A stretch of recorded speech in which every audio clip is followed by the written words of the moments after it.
ఆనంద్ గారిని గుర్తు చేసుకుంటూ భగవంతుడు తనకిచ్చాడు, ఇన్ని సంవత్సరాలు ఆనందంగా బిడ్డతో ఉన్నాడు. అయితే భగవంతు సంకల్పం, ఆయన కూడా భగవంతుని సాన్నిధ్యంలో అనేక సంవత్సరాలు ఆయన కొండ మీద పనిచేశాడు. ఆయన అఖిలాండ కోటి బ్రహ్మాండ నాయకుడు, ఆది మధ్యాంతరహితుడు, అత్యుతుడైన ఆ దేవదేవుని కొనియాడడానికి 1000 నాలుకలు కనుక విత్తుస్తే కామని ఆదిశేషునే అది కదా లాంటి దేవదేవుని కొలువు చేశాడు ఆయన. కాబట్టి ఆయన నిబ్బరం. మనమందరం కూడా ఈ భౌతిక ప్రపంచం నుంచి ఏదో ఒక రోజు భగవత్ సాన్నిధ్యంలో కలిసిపోవాల్సిన వాళ్ళమే.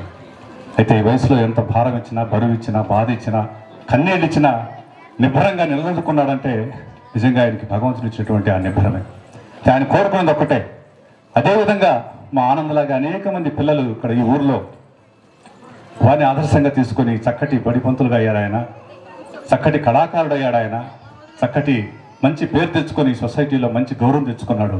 అలాంటి మంచి గౌరవం ఈ బిడ్డలకి ఉండాలని ఆయన ఆశించాడు, ఆకాంక్షించాడు.